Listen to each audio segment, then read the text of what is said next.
One of my favorite things each year is just getting the chance to talk to high yield farmers from around the country. And we've also been real fortunate the last couple of years. We've had some of these high yield farmers on our farm for the Ag PhD Field Day with plots.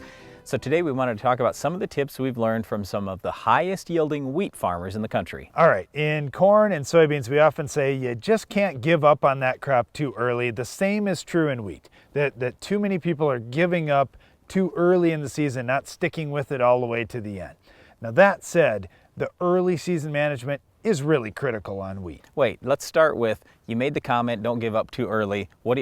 Give us specific of what did a high yield wheat farmer tell you, or what have you seen from the high yield wheat guys? Well, that late impact, or the late season impact you can get with a fungicide application is huge. And when we look at You're things talking like heading timing? Yeah, when we look at things like head scab, for example, that last application of fungicide in many cases can make a huge difference. Now, I realize you say, wow, I've invested so much in the crop already and I've got decent conditions. I probably am not going to have much of an impact from that, if any.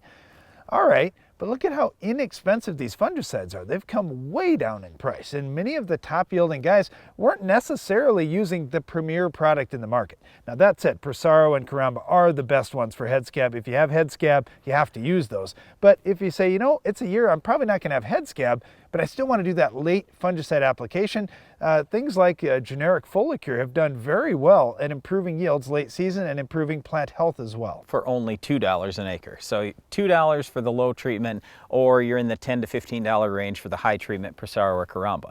Okay, here's one of the things. Just last year I was talking to one of these high yield wheat guys who was using some Palisade. It's basically a growth regulator to shorten the wheat so he had less lodging. He's had good success with that. I've talked to farmers around the world that get concerned about, well, is that growth regulator going to damage my yield? I don't know. But, you know, there have been products in the past, like Cerone, for example, is another type of growth regulator. It's something you might consider experimenting with if you've had some lodging problems. All right, just like in corn and soybeans, the micronutrients are absolutely critical, and getting that soil program right is really important. So look at the micronutrient levels too. Many times we're just looking at N, P, and K, and it's so much more in depth than that. You really need to look at the micros to improve plant health and also disease tolerance. We saw a big difference this year with keeping micronutrient levels up and how much less disease pressure there was in those fields. One of the other things that I've found kind of interesting is how some of the top yielding guys put on their nitrogen.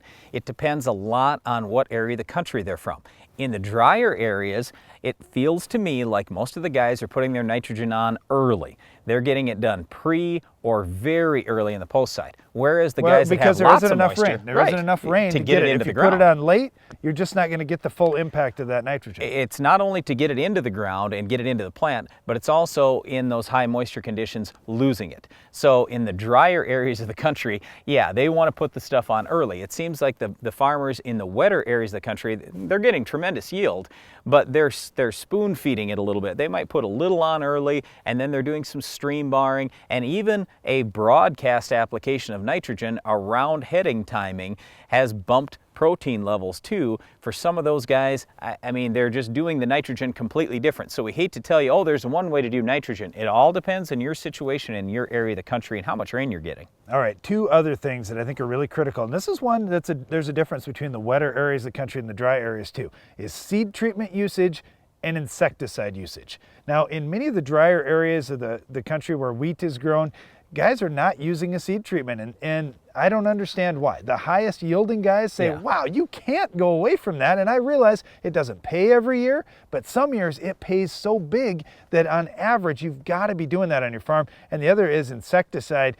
Some of the highest yielding guys have said, you know, there are more guys in my area using fungicides now, and that's cool, and that's helping them. But what they're not doing is throwing a little bit of insecticide in. Just a couple bucks worth of insecticide can wipe out aphids and some of these other problems that we've got. Early in the season. It's been big time improvements in yield in those areas. Well, the big thing too is keep in mind these aren't just seed treatments. Yes, they are seed treatments, but what they do is they protect the seed and the young seedling, that young plant, for up to a couple of months. So it is a big deal.